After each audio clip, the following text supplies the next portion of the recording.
예, 우리 하나님 말씀은 욥기 2장입니다. 욥기 2장 우리 1절부터 3절까지 1절은 제가 읽고 2절은 성도님들께서 읽으시고 3절은 우리가 같이 읽도록 그렇게 하겠습니다.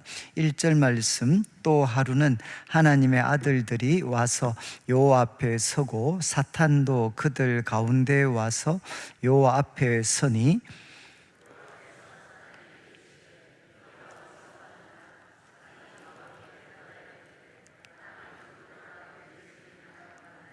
같이 읽겠습니다. 여호와께서 사탄에게 이르시되 너가 내 종 욥을 주의하여 보았느냐? 그와 같이 온전하고 정직하여 하나님을 경외하며 악에서 떠난 자가 세상에 없느니라. 내가 나를 충동하여 까닭 없이 그를 치게 하였어도 그가 여전히 자기의 온전함을 굳게 지키느니라. 아멘. 예, 저희들이 이제 그 11월 달에는 이제 우리 그 새벽 기도회 때 이제 욥기 말씀을 이제 계속 나누게 됩니다. 그래서 오늘 그 주일은 이제 욥기 2장의 이제 말씀인데, 이제 욥기 아마 3장부터는 우리 성도님들께서 아마 좀 이해하기 어려우신 내용들이 많이 있지만, 이제 1장, 2장은 최소한 내용은 좀 잘 아실 것 같습니다. 그래서 이제 욥기를 여러분들이 이제 보실 때 우리 1장에 보면 제일 먼저 등장하는 것이 이제 욥이 하나님 앞에 얼마나 복을 받았고 또 하나님께서 기뻐하시는 삶을 살았는가 하는 것이 우리 이제 1장 앞부분에 이렇게 등장을 하게 됩니다. 1장 1절부터 5절까지는 이제 욥이 얼마나 참 하나님을 기쁘시게 하는 삶을 살고 있고 또 복을 받았는가 하는 내용이 이제 나옵니다. 그리고 이제 6절부터 시작을 해서 이제 12절까지는 이제 하늘에서 일어난 일이죠. 이 땅에서 일어난 일이 아니고 이제 하나님과 이제 사탄이 이렇게 대화를 나누게 됩니다. 그래서 하나님께서 참 욥을 이렇게 칭찬을 하시고, 그러니까 이제 욥이 하나님께 대해서 이렇게 문제 제기를 하죠. 아니, 욥이 이렇게 하나님 잘 섬기는 거는 하나님께서 욥한테 그만한 복을 주셨으니까, 그러니까 욥이 하나님 잘 섬기는 거 아닙니까? 그런데 이제 욥이 받았던 이 복을 한번 거두어 가 보십시오. 그러면 이제 욥도 하나님을 이렇게 욕할 겁니다. 이렇게 이제 사탄이 이야기를 하고, 그때 이제 하나님께서는 이제 12절에 보면 사단에게 이제 허락을 하죠. 그래, 그의 소유물 다 내 손에 맡기겠다. 그 대신 단서가 이제 몸에는 손을 대지 마라. 이제 건강에는 손을 대지 마라. 이렇게 이제 하나님께서 사탄에게 이야기를 합니다. 그리고 이제 13절부터는 이제 사단이 이렇게 욥의 그 소유물들을 어떻게 이제 하나씩 이렇게 한꺼번에 빼앗아 가는가 하는 것이 이제 1장 마지막 부분의 후반부에 기록이 되어 있습니다. 그래서 욥의 자녀들이 이렇게 막 음식을 먹고 있는데 서바 사람들이 와서 이렇게 칼로 종들을 이렇게 다 죽여버리는 이런 일들이 일어나게 되고, 또 말하고 있는데 갑자기 하나님의 불이 하늘에서 떨어져 가지고 양과 종들을 이렇게 또 다 살라버리고, 또 그 말을 하고 있는데 또 갈대아 사람들이 공격을 해서 낙타들을 빼앗아 가버리고, 또 이제 그렇게 말하고 있는데 그친 들에서 큰 바람이 와서 이제 집이 무너져 가지고 이제 자녀들까지 다 잃어버리게 되는, 그러니까 욥이 가지고 있는 재산 그리고 자녀들이 한순간에 이렇게 사라지게 됩니다. 그때 이제 욥이 보였던 유명한 그런 반응이 있죠. 옷을 찢고 고통스러워하지만 이제 하나님 앞에 내가 이렇게 모태에서 알몸으로 왔기 때문에 알몸으로 돌아갈 거다. 그리고 주신 이도 하나님이시고 거두신 이도 하나님이시니까 내가 하나님을 찬송하겠다. 그러면서 이제 욥이 이제 하나님 앞에 범죄하지를 않습니다. 이게 이제 1장 내용이죠. 1장 내용. 그런데 이제 이 1장 내용을 우리들에게 한번 적용을 한다 그러면 지금 하늘에서 일어난 하나님과 사단 사이에 있었던 일들은 이 땅에서는 우리가 알지 못합니다. 그런데 이제 욥은 결국 어떤 사람이었나? 우리로 말하면 아주 이렇게 신앙이 좋은 모범적인 장로님이셨죠. 그리고 이제 참 하나님이 또 물질도 많은 복을 주셨고, 그리고 자녀들에게도 복을 주셨고, 그리고 정말 이제 우리 자녀들, 그리고 자기 자신이 하나님 앞에 이렇게 바르게 살아가려고 참 노력을 많이 했던, 정말 존경받는 그런 이제 장로님이셨습니다. 그런데 어떤 일이 생겼느냐? 갑자기 이제 정말 갑자기 이렇게 그 서바 사람들이 공격해서 이렇게 종들을 이렇게 다 이제 나귀 같은 것들, 이제 이 가축들 다 빼앗아가 버리고, 그 소유물들 양, 나귀 다 빼앗아가 버리고, 그리고 이제 나중에 자녀들까지 이렇게 한순간에 다 잃어버렸습니다. 이제 이런 일이 일어난 거죠. 이런 일이 일어났을 때 이제 욥은, 하늘에서 일어난 일은 욥은 모릅니다. 욥은 모르고 이제 이야기하는 거죠. 하나님 앞에 내가 정말 알몸으로 왔으니까, 내가 적신으로 왔으니까 적신으로 돌아가겠습니다. 주신 자도 하나님이시고 또 거두신 분도 하나님이십니다. 그러면서 하나님께 이렇게 범죄하지를 않습니다. 범죄. 그리고 이제 2장에는, 이제 우리가 살피는 이 2장에는 이제 1절부터 시작을 해서 6절까지는 이제 두 번째 하나님과 사탄 사이의 대화입니다. 대화. 이제 결국 내용은 무엇이었는고 하면, 이제 하나님께서 이제 사단한테 큰 소리 치는 거죠. 야, 욥을 봐라. 네가 아무런 이유 없이 그렇게 그가 가진 소유물 다 빼앗아 갔지만, 그러나 욥은 어떻게 했느냐? 우리 3절 말씀에 나왔던 것처럼 온전하고 정직하고, 그리고 또 하나님을 향한 그런 어떤 온전함을 굳게 지켰다. 이렇게 하나님께서 이제 사단에게 이제 큰 소리를 칩니다. 그러니까 4절에 이제 사탄이 또 문제 제기를 하죠. 하나님, 그래도 아무리 소유물 중요하다 그래도 자기 몸 건강에 비교하면 아무것도 아닙니다. 그러니까 한번 그 몸을 한번 쳐보십시오. 그러면 또 하나님을 욕할 겁니다. 이렇게 이제 사단이 이야기를 합니다. 그러니까 하나님께서 또 허락을 하시죠. 또 허락을 하시는데, 이제 단서가 생명은 손대지 마라. 생명은 손대지 마라. 그러면서 하나님께서 이제 허용을 하시는 거죠. 그때 이제 사단이 이제 욥을 이렇게 공격을 해서 결국 머리부터 발끝까지 온 몸에 그렇게 종기가 나고, 그래서 이 어떤 질그릇으로 이렇게 몸을 이렇게 끌고 막 이렇게 끌게 되고, 그래서 그 모습을 보았던 이제 아내가 결국 뭐라고 이야기하느냐? 야, 그래도 하나님, 당신은 하나님 앞에 온전함을 지키겠느냐? 하나님 욕하고 그냥 죽어버려라. 이렇게 이제 부인이 이야기를 합니다. 그때 이제 욥이 그 부인의 말을 받아서, 야, 그렇게 어리석은 말을 하냐? 하나님께 복을 받았으니까 화도 받지 않겠느냐, 이렇게 이야기를 하고, 그리고 이제 입술로 욥이 범죄하지를 않습니다.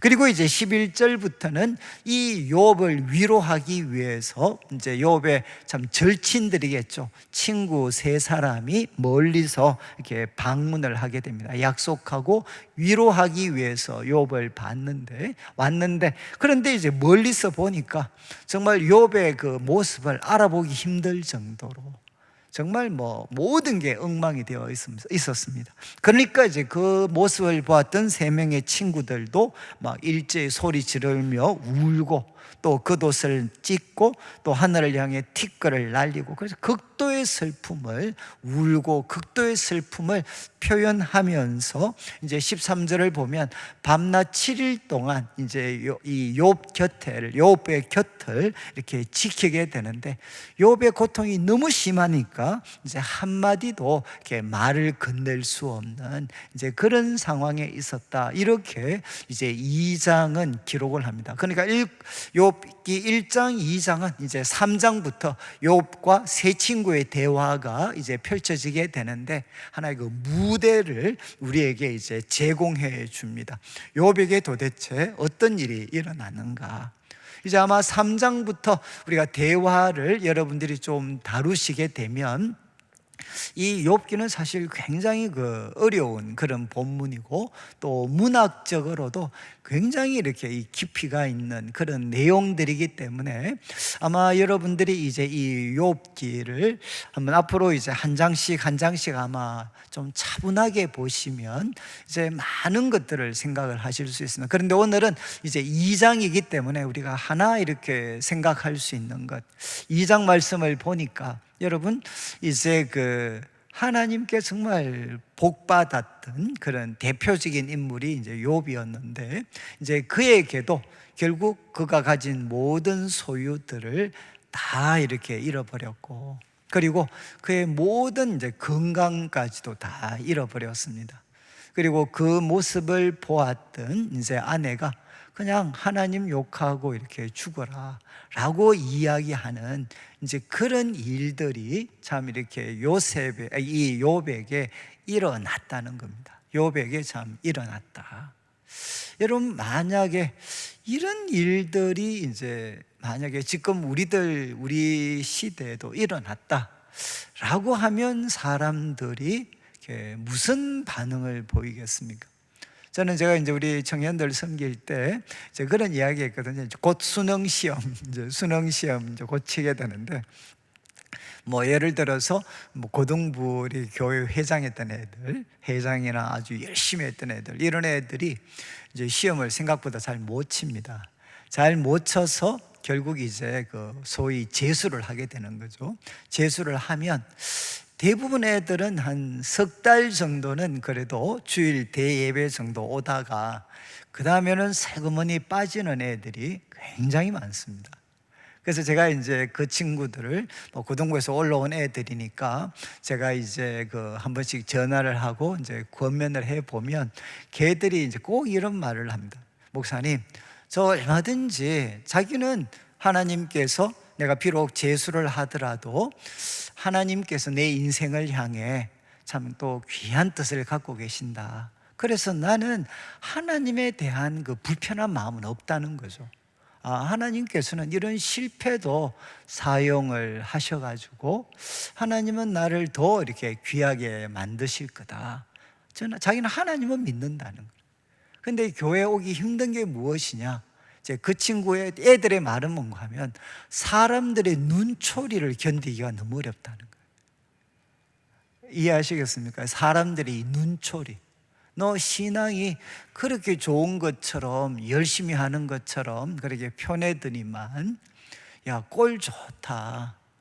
그러면서 이제 사람들이 자기를 볼 때 뭔가 문제가 있는, 정말 겉으로는 가장 열심히 교회를 섬기고 하나님 사랑하는 것 같지만 뭔가 이렇게 밖으로 노출이 안 된 뭔가 문제, 그리고 잘못, 이런 것들을 가지고 있는 사람처럼, 그래서 하나님이 남들의 눈에는 안 보였지만 하나님만은 알고 계시는 그 잘못에 대해서 정당한 벌을 주셔서 마치 자기 인생이 지금 이 입시에 실패하는 것처럼 그런 눈으로 자기를 쳐다보고 있는 것 같다는 거예요.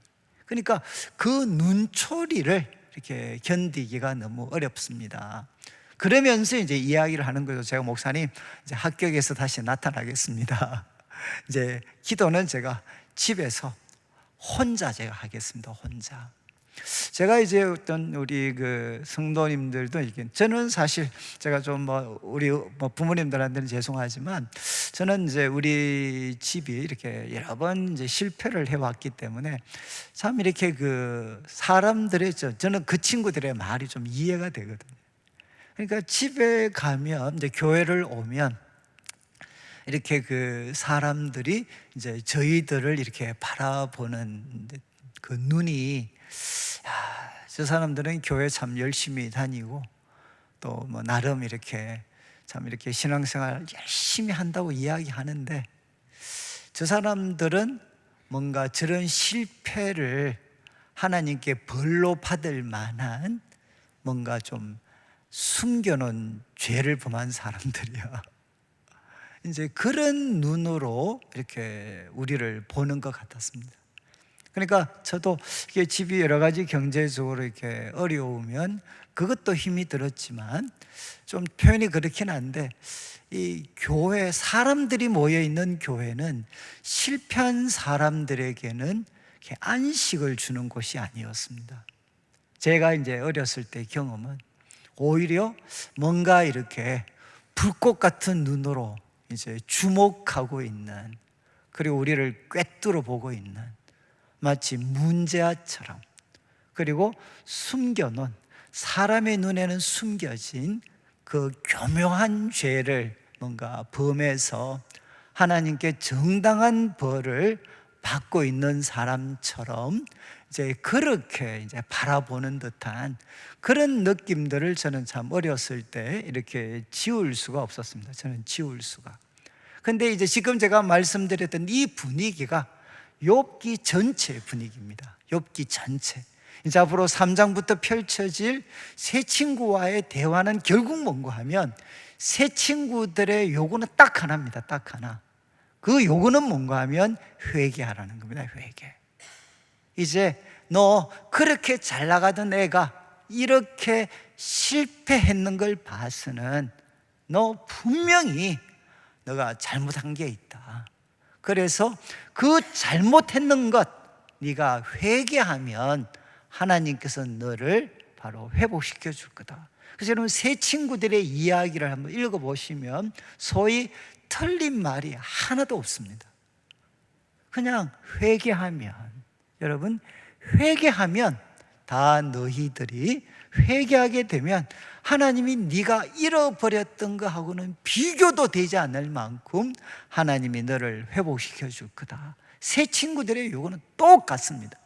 이제 어떤 사람은 종교적인 체험을 통해서, 그리고 그들이 믿고 있는 여러 가지 교리적인 가르침을 통해서, 그리고 아니면 세상 사람들 속에서 관찰했던 경험을 통해서 그들은 똑같은 이야기를 하거든요.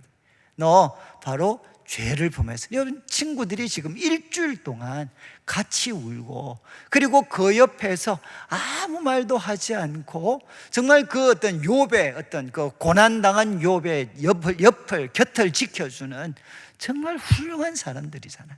이 훌륭한 친구들이 이제는 이 욥기가 끝날 때까지 계속 반복되는 것은 결국 뭐냐? 야, 너 사람들의 눈에는 보이지 않지만 숨겨놓은 죄가 있는 거야. 그러니까 그 죄 회개해.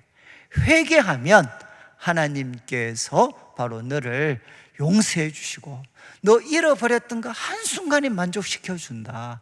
그러니까 너 회개해. 이렇게 이제 욥한테, 친구들한테 이야기를 하는 거죠. 그런데 여러분, 1장, 2장을 통해서 보면 결국 이제 이게 서두지만 하나의 결론적인 내용을 담고 있습니다.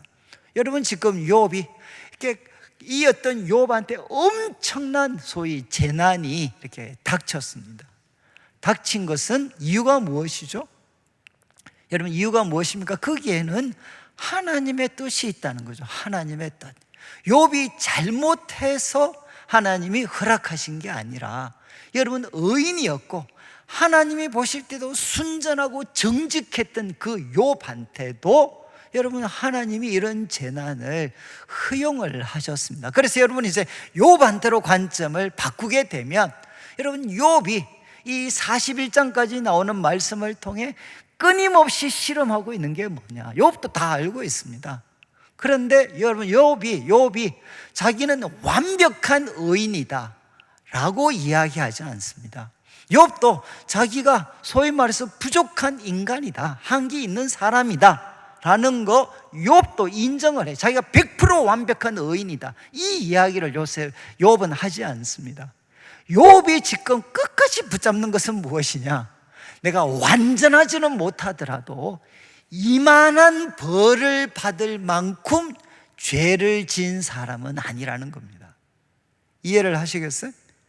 나는 내가 100% 완벽한 의인은 아니지만, 그러나 이만한 소위 벌을 받을 만큼 여러분 죄를 지은 사람은 아니라는 겁니다. 그러면 이제 욥이 실험하는 게 무엇이냐? 나는 지금 이만한 재난을 겪을 만큼, 그런 만큼의 죄를 진 건 아닌데 왜 이런 일이 나에게 닥쳤는가? 왜 이런 일이 나에게 닥쳤는가? 그래서 욥이 끝없이 하나님 앞에 호소하는 게 무엇이죠? 나 정말 하나님 만나서 좀 이야기하고 싶다. 나 좀 하나님 만나서 왜 이런 일이 나에게 일어났는지, 그리고 또 하나님의 뜻이 무엇인지 나 좀 알았으면 좋겠다. 이렇게 욥은 계속해서, 그래서 친구들한테 이야기하는 거죠. 야, 나도 너희 아는 거는 안다. 그런데 내가 절대로 받아들일 수 없는 것, 그것은 뭔고 하면 이만한 벌을 받을 만큼 나 죄진 사람 아니야. 그러면 도대체 하나님께서 이런 일을 허락하신, 내가 알지 못하는 감추어진 뜻이 있을 텐데 나 정말 그거 좀 알고 싶어.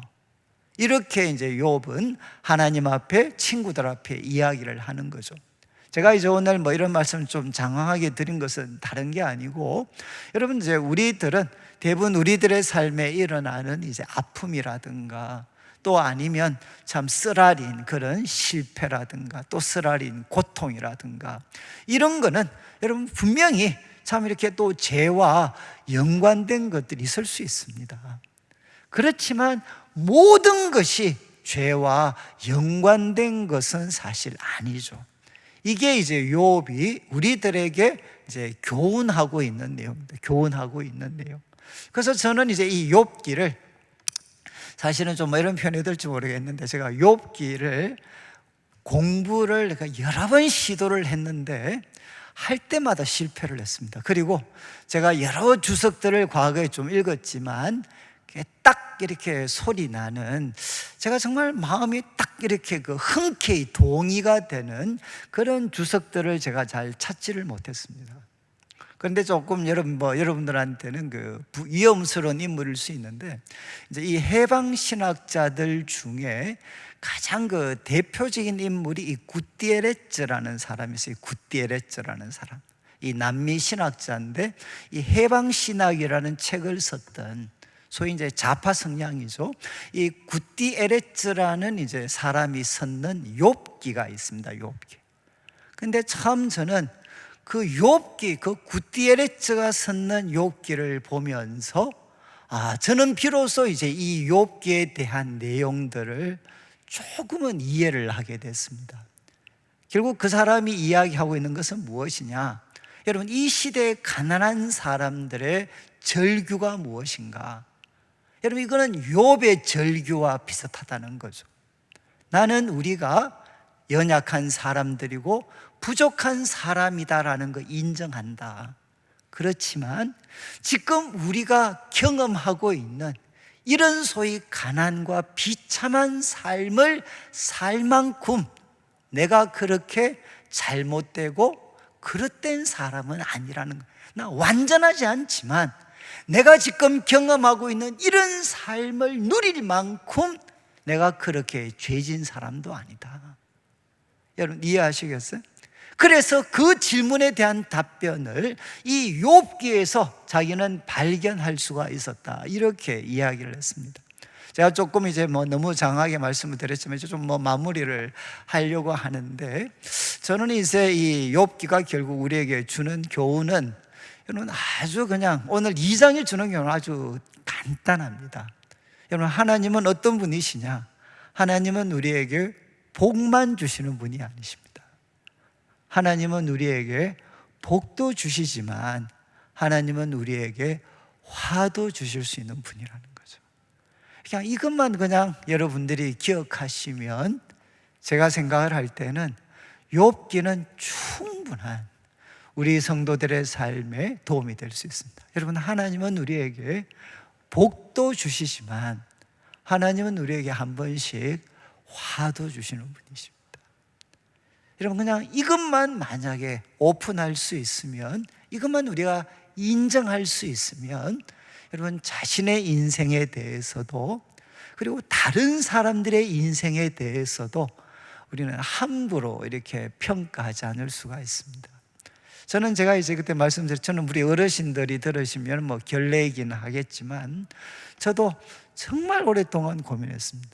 저도 왜 저는 이제 우리 가정이 쭉 거쳐왔던 것들을 제가 이렇게 쭉 보면서 왜 하나님은 우리에게 이렇게 항상 그 쓰라린 실패만 경험하도록 하셨나. 특별히 저는 이제 우리 부모님들을 이렇게 생각을 하면 참 이렇게 믿음도 좋으셨고 선하시고 또 성실하셨던 분이시고, 근데 왜 저분들의 삶에는 항상 실패만 이렇게 있게 되셨나. 그리고 저는 이제 특별히 우리 어머님 같으신 분을 생각을 하면 왜 우리 어머님은 저렇게 고생만 하셔야 됐나. 이게 항상 제 삶에는 풀리지 않는 숙제였어요. 우리 어머니도 뭐 여기 계시는 분들도 그러셨겠지만 정말 선하셨고 또 참 머리가 좋으셨고, 그리고 또 참 이렇게 남한테 해를 못 끼치는, 예? 정말 참 우리 어머니를 아시는 분들은 다 하나같이 참 이렇게 칭찬했던 그런 참 어머니셨는데 왜 이렇게 항상 정말 이렇게 실패만 했는가. 그리고 저는 우리 어머님께서 이제 소천하시는 걸 못 봤습니다. 바로 전날 보고 왔는데 이제 어머님이 이렇게 돌아가셔서 저는 이제 어머님을 이렇게 생각을 하면 저는 어머님이 이제 삶을 스스로 내려놓았다고 생각을 합니다. 그러니까 뭐 자살 이런 게 아니고 어머니는 더 이상 살 힘이 없으셨던 것 같았어요. 이제 어머니는 더 이상 견딜 힘이 없었기 때문에 그냥 삶을 스스로 그냥 내려놓으신 것 같았어요. 그랬기 때문에 너무 빨리 이제 저희들의 생각보다는 너무 빨리 77세에 이제 하나님의 부르심을 받으셨죠. 그러면서 이제 아니 뭐 우리한테 유익이 되는 건 알겠지만 그러나 왜 이제 우리 어머니 그리고 우리 또 할머니, 우리 아버지 왜 믿음대로 산다고 했는데, 제가 말씀드렸죠. 우리 아버님 새로운 사업 시작하실 때마다 항상 7일씩 단식하시고, 저는 우리 아버님이 어떻게 몸부림쳤는가 하는 것을 조금은 알고 있거든요. 그래도 이제 한번 그 삶을 믿음으로 만회해 보려고 아마 본인이 하실 수 있는 거는 아마 다 해보신 것 같았어요. 정말 다 하셨다고 해도 과언이 아닙니다.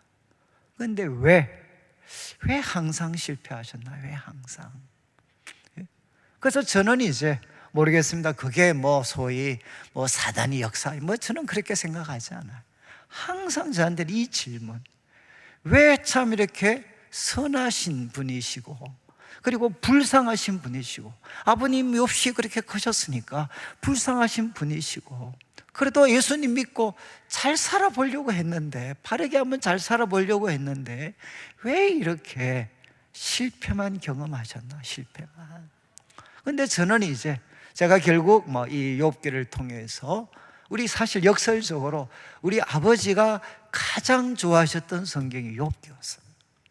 저는 우리 이 성경이 아버지한테 어떤 의미로 다가갔는지는 잘 모르겠습니다. 근데 우리 아버지의 삶에 그래도 그 쓰라린 실패 가운데에서 그래도 가장 살아있는 소위 위로와 도움을 주셨던 책이 아버님에게는 이 욥기셨어요. 욥기.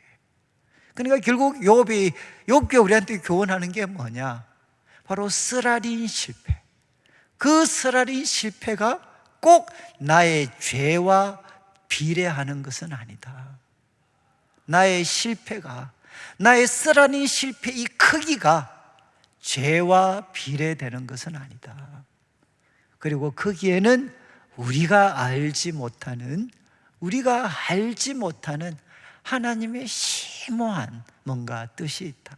여러분, 욥기의 질문이잖아요. 여러분, 왜 하나님은 이렇게 욥에게 고난을 허락해? 나중에 하나님의 답변은 결국 뭔가 하면, 욥아 너 이거 아니야? 계속 물으셔요. 그러면 욥의 답은 뭐냐? 하나님 저 모릅니다. 이렇게 욥기 마지막에 끝이 납니다. 그럼 여러분, 하나님께서 욥한테 가르쳐 주시는 게 무엇이죠? 계속해서 물어요. 너 이거 아니? 소위 말해서 하마가 어떻게 할 때 어떻게 되는지 너 어떻게 아니? 뭐 이런 거 할 때 바람이 불 때 어떻게 되는 거 너 아니? 너 아니? 그럼 요셉은 욥은 계속해서 몰라요. 하나님 모릅니다. 여러분, 욥기의 마지막 하나님과 욥의 대화는 뭔가 하면 이렇게 끝납니다. 욥아, 너 모르지? 그러나 나는 알아. 이게 욥기의 결론입니다. 너 모르지? 나 알아. 나는 알아. 나는. 여러분, 그래서 욥이 결국 일어서는 것은 무엇이냐? 나는 모르지만 알고 계시는 하나님을 그는 신뢰하게 됩니다. 여러분, 이게 욥의 그냥 끝입니다. 끝. 여러분, 뭔가 클리어하게 깨닫는 게 아닙니다. 욥이 깨닫는 거 딱 하나. 나는 내가 모르면 없는 줄 알았는데 난 모르지만 하나님은 알고 계시고, 그리고 그 하나님은 믿을 수 있는 분이야. 이것 때문에, 이거 믿는 것, 이게 욥기가 우리에게 도전하는 믿음이죠. 우리 인생에 일어나는 모든 일들, 여러분, 난 모릅니다. 왜 나한테 이런 일이 생기는가? 모릅니다, 우리는. 그러면 내가 모르면 답이 없다고 생각하는데 욥기가 주는 가르침은 뭐냐? 나는 몰라도 하나님을 알고 계시고, 그리고 그 알고 계시는 하나님은 믿을 만한 분이시다, 좋으신 분이시다 라는 거, 여러분, 이것을 욥기는 우리에게 가르쳐 주고 있고, 여러분, 이 욥한테, 여러분, 바로 욥, 이 욥기의 결론은 어디에서 욥의 답은 어디에서 발견이 되느냐? 바로 십자가에서 발견이 되는 거죠. 십자가에서. 여러분, 십자가에서 우리 예수님께서 외쳤던 게 무엇이냐? 하나님, 어찌해서 나를 버리십니까? 왜 나한테 이런 일을 허락하십니까? 그러나 하나님은 뭐 하셨습니까? 내 영혼을 아버지께 맡깁니다. 나는 왜 하나님이 나한테 버리시는지 나 다 알지 못한다 할지라도, 그러나 나를 하나님께 맡깁니다. 그리고 여러분, 그 무고한 자의 고통, 그 예수님의 십자가로 대표하는 무고한 자의 고통은 무슨 힘을 갖고 있느냐? 세상을 바꾸는 힘을 가지고 있다 라는 것이 바로 십자가를 통해 우리에게 보여주는 그런 하나의 살아있는 교훈이 됩니다. 저는 이제 우리 성도님들께서 오늘 이렇게 기도하실 때, 저는 아마 제일 우리 성도님들한테 도전받는 질문이 이겁니다. 목사님, 왜 저한테 이런 일이 일어나는지 모르겠습니다. 나 하나님 잘 섬기는데, 나 정말 노력하는데, 나보다도 엉망으로 사는 애들도 하는 일마다 다 잘 되는데 왜 나한테는, 나 정말 바르게 하나님 사랑하고 하나님 뜻대로 살려고 노력하는데 하나님 왜 저한테 이러십니까? 왜 저한테? 나 왜 이러시는지 모르겠습니다. 여러분, 욥의 답변이 무엇이죠? 바로 나는 모르지만 하나님은 알고 계십니다. 그 알고 계시는 하나님을 신뢰할 때 여러분 어떻게 하시죠? 하나님이 그런 사람을 하늘에서 모든 소위 마귀한테까지도 하나님께서 누구 자랑하시느냐?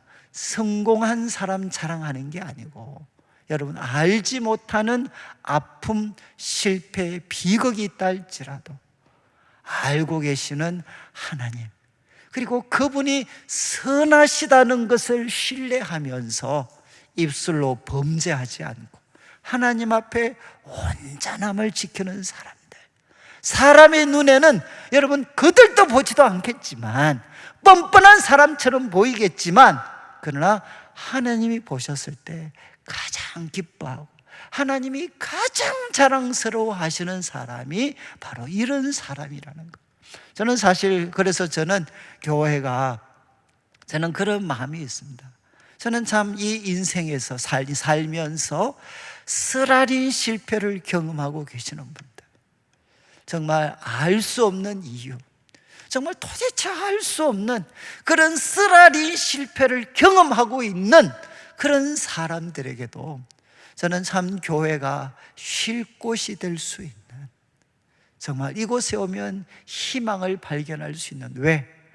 나는 모르지만, 그리고 옆에서 지켜보는 나도 잘 모르지만, 그러나 우리가 믿는 하나님은 왜 나한테 이런 일이 닥쳤는지 그분은 알고 계시고, 그리고 그분은 좋으신 분이십니다.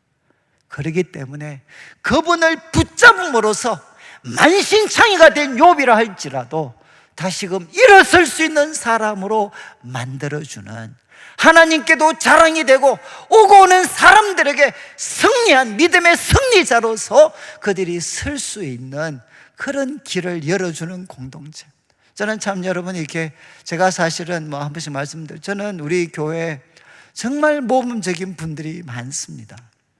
그래서 참 그분들에 대해서 여러분들한테 자랑하고 한 번씩은 소개해드리고 싶은 분들도 많아요. 근데 제가 이거를 저는 할 수가 없는 게, 혹시라도 이런 분들에 대해서 이야기를 들었을 때 그 이야기를 듣고 자신의 삶이 너무 초라하고 자기는 실패자 같고 자기는 하나님 앞에 잘못 산 것처럼 느낄 수 있는 사람이 혹시라도 한 분이라도 계시게 되면, 그것은 정말 연자맷돌 메고 바다에 뛰어들어야 되는 그런 잘못을 우리가 범할 수가 있죠. 저는 이제 우리 교회가 여러분 참 이렇게 실패한 사람들, 여러분 실패한 사람들도 이곳에서 존귀함을 받을 수 있는, 여러분 실패하신 분들을 볼 때 바로 그들이 그 쓰라린 실패 가운데서도 욥처럼 하나님 앞에 순전함을 지킬 수 있는 사람이 될 수 있도록 서로 격려해 줄 수 있는 그런 공동체, 그런 공동체가 된다면 저는 여러분 우리 교회는 정말 무서운 공동체가 될 겁니다. 이제 우리가 시간이 다 되어서 좀 같이 기도 드릴 때 그냥 한번 이제 한 주 우리가 마무리하고 내일부터 특별 새벽 기도가 있으니까 여러분 기도하시되, 특별히 하나님, 나에게 일어난 조금 쓰라린 일들, 하나님 저는 다 이유 알지 못하지만 그러나 하나님은 알고 계시고, 그리고 그 일을 주관해 가시는 알고 계시는 하나님은 선하신 분이신 거 저 압니다. 그리고 저 주님을 믿습니다.